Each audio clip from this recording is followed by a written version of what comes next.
The toolkit hit the desk before I could stop myself. Not hard enough to break anything, just hard enough that Brent from HR flinched and the kid standing in my doorway took a half step back. I bought that toolkit my first week as a floor technician at Ridgeway Chemical Processing. I was 36 years old, fresh out of community college, no connections, no pedigree, just a guy who showed up early and stayed late and paid attention. Over the next 18 years, I worked my way from that technician badge up to environmental compliance manager. I built the system that kept this plant off the EPA's radar, while 3 of our closest competitors racked up violations like parking tickets. My name is Wade Hollister. I'm 54 years old, and the morning I'm about to tell you about is the morning I walked out of that building carrying a banker's box. The night before, Reed Calloway, our CEO, had sent me a text. "Sorry man, not my call." That was it. 18 years, one text message at 11 p.m. I should have seen it coming. The signs were everywhere that week. My compliance coordinator, Dara, had been reassigned without anyone mentioning it to me. Wyatt from operations sent me a message saying he was sorry about something he couldn't get into yet. In the budget meeting, Reed kept referencing upcoming changes in compliance leadership while staring at the whiteboard instead of me. Every sentence carefully aimed just past my head, but nothing actually prepares you for the moment someone sets a box on your desk. Brent from HR placed it down without looking at me. He stepped to the side, and Peyton Nall walked in, 28 years old, MBA from Yale. His blazer still had the fold creases from wherever he'd bought it. He looked around my corner office the way someone looks at an apartment they've already decided to take. "I'm Peyton," he said, hand extended. "The board is really excited about what I can bring to the regulatory side. Fresh frameworks, updated documentation architecture, a more academic approach to compliance strategy." I looked at his hand. I didn't take it. "The EPA team arrives at 2:30, I said. "We'll handle it," Brent said, still studying the floor tiles. I opened my desk drawer and took out the one thing that was never going in that box. My personal inspection notebook, 18 years of handwritten notes on every EPA inspector who had ever walked through Ridgeway's doors, what they cared about, how they worked. The details that don't appear in any handbook. Director Hargrove's granddaughter Lily, who had just started kindergarten at Riverside Elementary.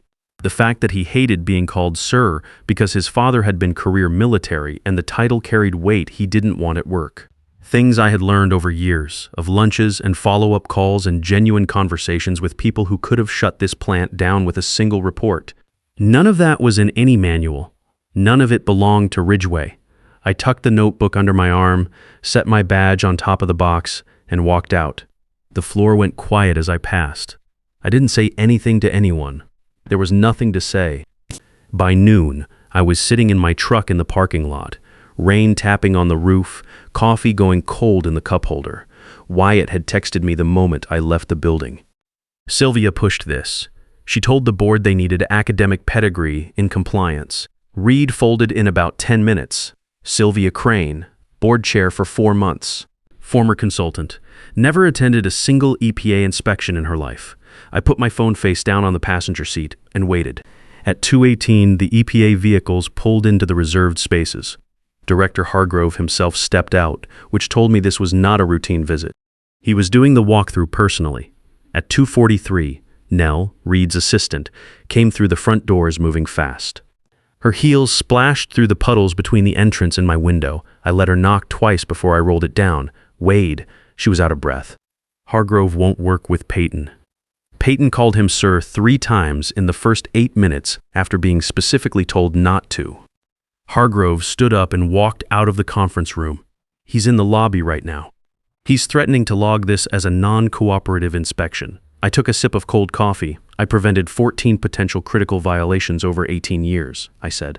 Each one would have cost this company somewhere between $8 and $100 in fines, plus production downtime, plus the audit trail that follows you for 3 years after. You want to talk about what a non-cooperative finding costs on top of that? Reed authorized me to offer you whatever you want," she said. "Please." I looked out at the rain for a moment. VP of Compliance title, direct report to Reed, 40% salary increase, my office back. Peyton works as my assistant for 6 months minimum. I get written authority to audit every compliance-related personnel decision made in the last 6 months. Board approval on that in writing, she nodded. And Sylvia Crane apologizes in front of the full executive team, not a memo, not an email.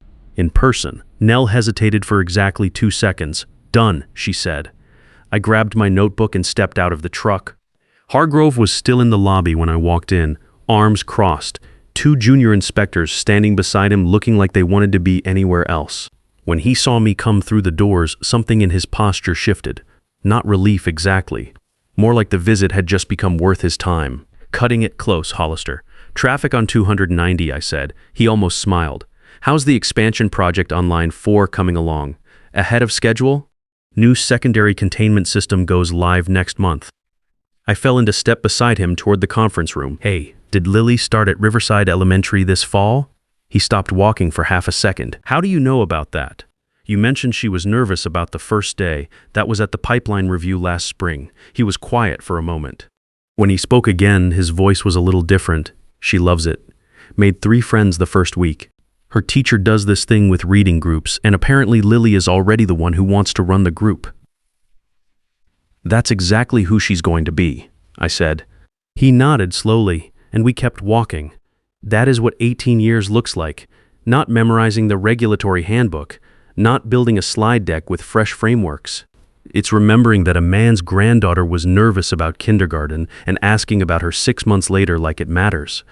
Because it does matter. That's the whole thing right there. Peyton followed behind us the entire walkthrough, tablet in hand, saying nothing. I had told him before we left the lobby, "Stay back, take notes. Do not speak unless directly asked." He nodded like he understood. I was not sure yet whether he did. For the next 2 hours, I walked Hargrove and his team through every department: storage, processing, secondary containment, waste handling. I introduced the newer staff by name and explained what each of them handled.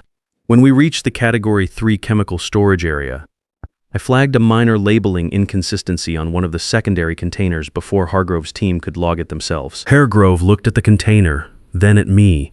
"You're flagging your own finding. I'd rather you see us catch it than wonder if we missed it," I said.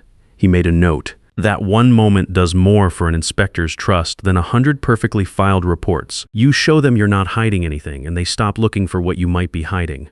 About halfway through the walkthrough, Hargrove turned to Peyton directly. "Walk me through your understanding of the updated secondary containment protocols from the March guidance." Peyton opened his binder. Pages turned. More pages turned. Hargrove waited with the patience of a man who has done this for 30 years and knows exactly what silence costs the other person. After about 40 seconds, Peyton looked up and started to say something about the general framework of containment standards. Hargrove looked at me and kept walking. Peyton closed the binder and followed. He didn't say anything for the rest of the tour, but I noticed he stopped looking at his tablet and started watching the way I moved through each room instead. When it was over, Hargrove signed off on full compliance. 0 findings beyond the minor label issue I had flagged myself, which was already being corrected before his team reached their vehicles. He shook my hand at the lobby doors. "Whoever made the call to bring you back made the right one," he said. "Tell them I said so. I'll pass it along," I said. Reed was waiting outside his office when I came upstairs. He looked like a man who had spent the last 2 hours trying to decide what to say. That was, he started. "Preventable," I said. "From the beginning." He nodded. He had the decency not to argue. "I need the paperwork on my desk by tomorrow morning," I said. The title, the salary adjustment, the audit authority, all of it in writing with board signatures. The Sylvia piece, he said, "She's not going to take that well." I'm not asking her to take it well. I'm asking her to stand in front of the executive team and say out loud what she got wrong. That's the condition. It doesn't move without it. He nodded again. Slower this time.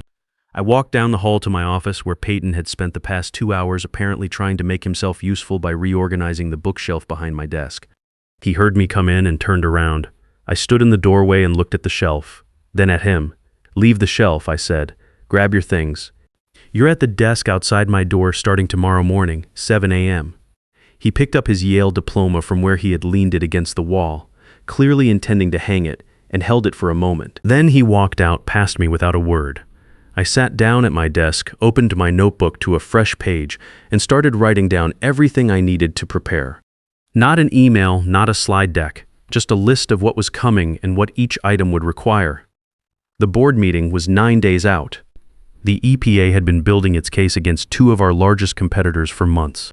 I had been kept in the loop because of relationships that went back further than most people in this building had been working here. Hartwell Industrial and Apex Processing, both using third-party contractors to mask emissions data on their quarterly filings, misrepresenting output levels for a Class 2 chemical by an average of 34% across 6 consecutive quarters. The kind of violation that doesn't just result in fines, the kind that results in federal charges, production shutdowns, and debarment from government contracts. I had known about this for 8 months. I had been documenting Ridgeway's clean record specifically with this moment in mind, not out of spite, out of the same instinct that made me flag that container label before Hargrove's team could find it. You find the problem first, you show your work, you make sure the people who matter know exactly where you stand before the situation forces everyone to pick a side. 9 days, I had everything I needed. Peyton was at his desk at 6:48 the next morning when I arrived. Hair combed, notepad open, coffee already made. I had not asked him to do any of that. I noticed it and said nothing. Pull the inspection records from the last 6 quarters, I said on my way past. Organized by inspector, violation category, and resolution time. Have it on my desk by 10. Already started, he said. I also noticed your record-keeping cross-references regulatory update dates against your internal response timelines. I haven't seen that structure anywhere before. I stopped walking. Where did you look? Industry compliance templates? Yale coursework? 3 published frameworks from the last 2 years. And none of them do it that way. None of them do it that way, he said. I went into my office and let that sit for a moment. Then I got to work. The board meeting was a standard quarterly review on paper. Reed had it listed as Agenda Item 3. Compliance report, 15 minutes, no action required. What he did not know was that I had spent the previous 9 days building something that would take a lot longer than 15 minutes to process. I walked in with Peyton behind me, carrying 2 stacks of sealed folders. Board members settled into their chairs. Sylvia Crane sat at the far end of the table, posture straight, watching me the way someone watches a situation they are trying to calculate their way out of. The 2 outside consultants she had brought in, supposedly there to evaluate replacing my department with a compliant software platform, had their tablets open and their faces arranged into careful neutrality. Reed called the meeting to order. When he got to Item 3, I stood up. Before I get into the numbers, I want to give everyone some context. I distributed the first set of folders. Page 1 shows our compliance metrics, 0 major findings for the 16th consecutive quarter. Page 2 is a competitor comparison. Our 2 largest direct competitors have between them 7 critical violations in the past 12 months. Each critical violation carries an average remediation cost of $8 to $12 million, not counting production downtime or the regulatory audit trail that follows for 3 years. Sylvia glanced at the page. These competitor numbers, where are they from? EPA public record and information shared through professional channels. Relationships built over 18 years. I looked at her directly. The same thing you decided a Yale MBA could replace. Nobody at the table said anything for a moment. Turn to page 3, I said. The sound of pages was the only thing in the room. Then the pages stopped turning and the silence got heavier. Reed looked up first. What exactly am I looking at? Evidence that Hartwell Industrial and Apex Processing have been using third-party contractors to mask emissions data on their quarterly EPA filings. Specifically, they have been misrepresenting output levels for a Class 2 chemical by an average of 34% across 6 consecutive quarters. One of Sylvia's consultants set his tablet face down on the table. The EPA's Regional Enforcement Division has been building this case for the better part of a year. Federal charges are expected to be filed within 60 days. When that happens, both companies will face production shutdowns, debarment from federal contracting, and a stock collapse that analysts I've spoken with estimate in the range of 40 to 60% over the following quarter. Sylvia's voice came out sharp. How did you obtain this information? The same way I obtain everything that matters around here. I picked up the phone and talked to people who trust me. People I have been building relationships with for 18 years. I set my hands flat on the table. The same relationships you decided were less valuable than a credential. Reed leaned forward. What does this mean for us? It means Ridgeway has been offered a choice. We cooperate as a witness. We share our documentation, confirm our clean record, and assist with the enforcement timeline. In return, we receive full immunity from parallel investigation and priority consideration for government supply contracts when our competitors are debarred. I paused. Or we get swept into the investigation by default. Inspectors in a federal enforcement action assume similar practices across competing facilities. Without someone they trust vouching for our record, we start from a position of suspicion. That process takes 18 to 24 months and costs us in ways that don't show up cleanly on any balance sheet. The room was very quiet. I've already been in contact with the regional office, I said. I've been preparing our cooperation documentation for 8 months. We are positioned to move quickly. But the decision needs to be made before the charges go public. Sylvia stood up. This is a power play. You're using confidential regulatory access to protect your own position at this company. I looked at her. I'm using 18 years of relationships to prevent this company from becoming collateral damage in the largest EPA enforcement action this industry has seen in a decade. The same relationships that kept us at 0 major violations for 16 consecutive quarters. The same relationships you described as less professional than academic pedigree. I let that land for a full second. You've been here 4 months, Sylvia. You've never attended an inspection. One of the board members who had been silent the entire meeting cleared his throat and looked at Reed. Reed called a recess. When we came back 20 minutes later, the outside consultants were gone. I did not ask where they went. I already knew. There was nothing left for them to evaluate. The restructuring plan I had prepared, expanding my team, establishing direct reporting authority to the CEO, and creating an ethics oversight function that sat outside the existing board structure, was approved by the end of the session. Unanimous. Sylvia abstained, which, given where she had been standing 10 days earlier, was about as close to a white flag as a board chair can raise without actually resigning. On the way out, Wyatt caught up with me in the hallway. "She's not going to forgive you for that," he said quietly. "I know," I said. "I don't need her forgiveness. I need her vote when it matters, and now I have it." 2 weeks after the board meeting, the EPA charges against Hartwell and Apex went public on a Thursday morning. By noon, their stock had dropped hard.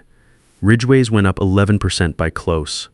The Wall Street Journal ran a piece that afternoon about our compliance record. A reporter called Reed for a quote. He gave one. He did not mention my name in it, which I thought was about right. That was not the point. Sylvia's apology happened the following Monday. Reed had scheduled it as a standing agenda item at the top of the executive meeting, which meant everyone was in the room and no one could claim they had somewhere else to be. She stood at the head of the table and read from a prepared statement. Every word looked like it cost her something real. I made a personnel decision based on credentials rather than demonstrated results. I did not take the time to understand what institutional knowledge actually means in a regulatory environment, or what the loss of it would cost this company. That was a significant error in judgment, and I am responsible for it. I nodded once from across the table. I did not smile. I did not say anything. The moment did not need anything added to it. After the meeting, Peyton caught up with me in the hallway. He had been in the room, seated along the wall, taking notes as I had asked. "Did you know she was going to read from a script?" he asked. "I figured she would," I said. Reading from a script is how people get through things they don't want to say but have no choice about. He thought about that for a second. "Is that why you didn't react? Reacting would have made it about me," I said. "It needed to stay about the statement." He wrote something in his notebook. I kept walking.